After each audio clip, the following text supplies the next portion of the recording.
I'm Johnny Ashley in the Hood in the Woods, your neighborhood backwoods history and travel channel.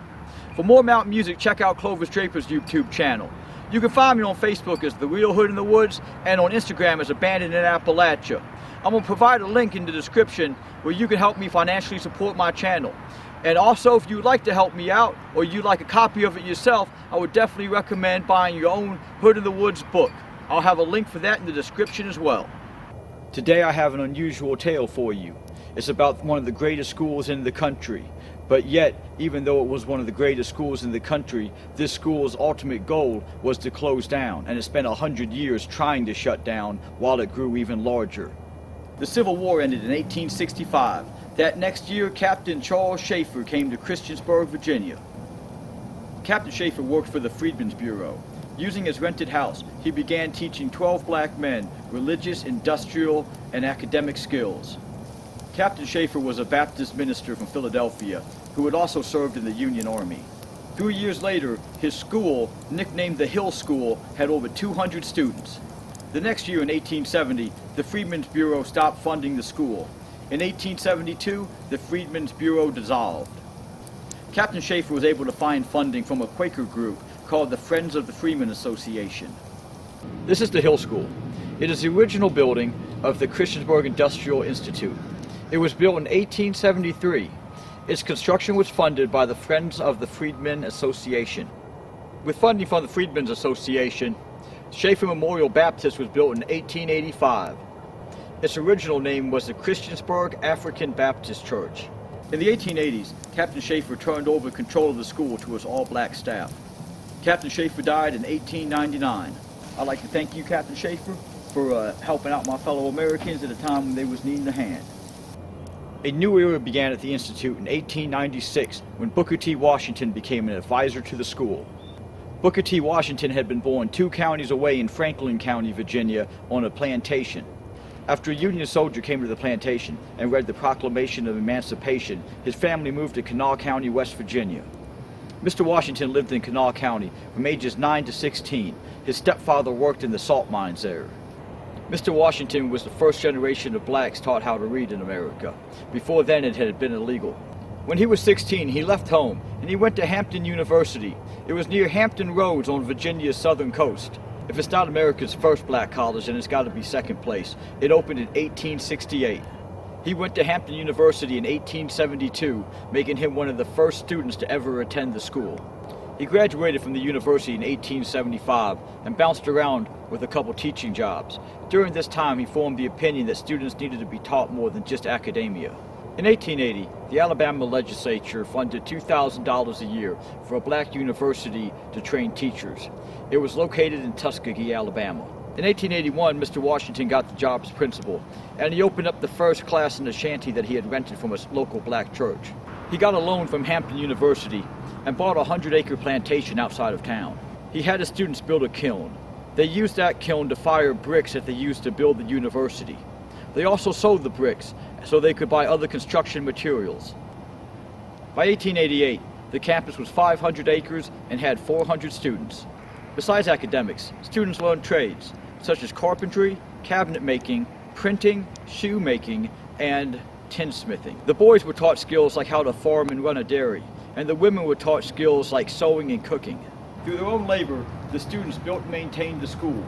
Their job assignments were given to them so they would be relevant to what the students were studying. The school placed a strong emphasis on character building, personal hygiene, and manners. The school was non-denominational, but the students were required to go to chapel daily, and they had a series of religious events they had to attend on Sunday. On Sunday, Mr. Washington would also speak to his students. Under Mr. Washington's watch, the Christiansburg Industrial Institute followed in the footsteps of the Tuskegee Institute. In 1909, he came to Christiansburg. He had a speech, and over 5,000 of the townsfolk, both black and white, came to hear him. Booker T. Washington died in 1915.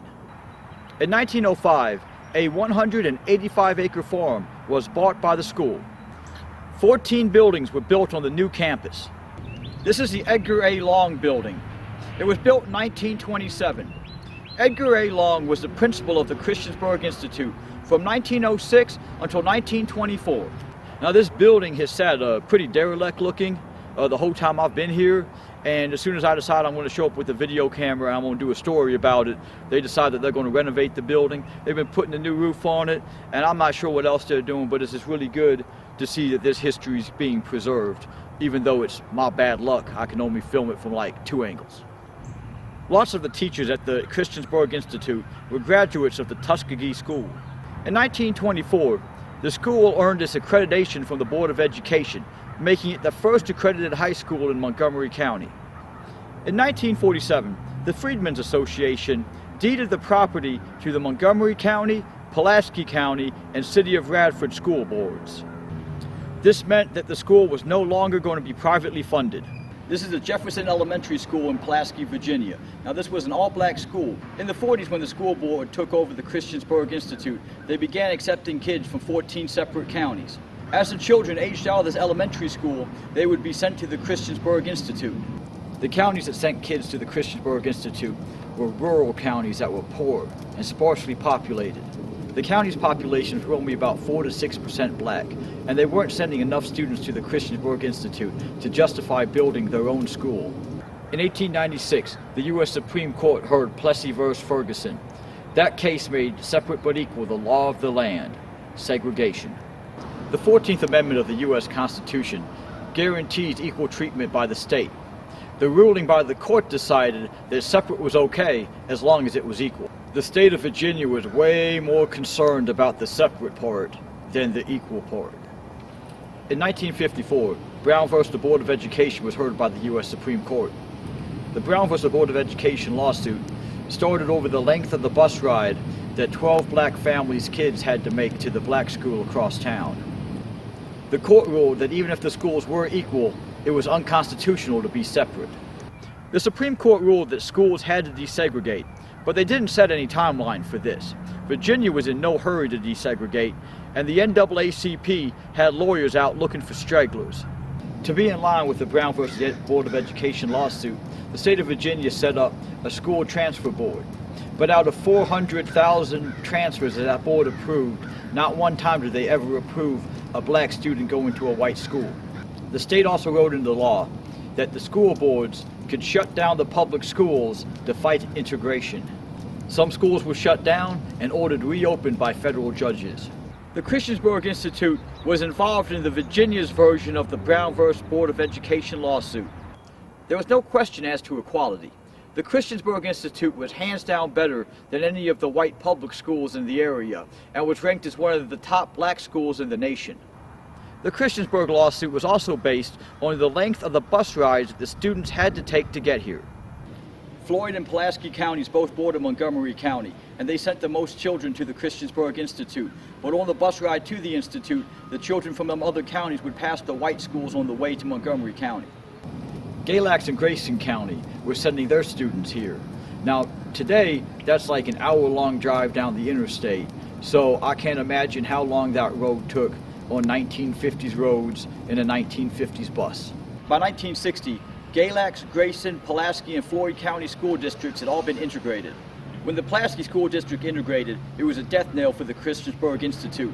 Pulaski County sent 100 students to the Institute, and losing them cost the Institute 40% of its funding. Montgomery County desegregated without a lawsuit. In 1961, they accepted the transfer of 2 black students. Some students chose to stay here at the Christiansburg Institute because the Institute offered classes, programs, and clubs that were not available at public schools. Industrial training continued at the Hill School until 1953. It has been a community center since 1967. In 1866, Captain Schaefer came here to teach freed blacks how to read. 100 years later, in 1966, the Christiansburg Institute integrated itself out of existence. 1966 was the last year that the Christiansburg Institute was open. That graduating class only had 27 students. In 2001, State of Virginia Legislature passed Budget Amendment HB 1600, granting $50,000 to turn the Christiansburg Institute into a museum. That's my video. I hope you liked it. If you did like it, you need to hit that like button and you need to hit that subscribe button. Don't be watching my stuff for free.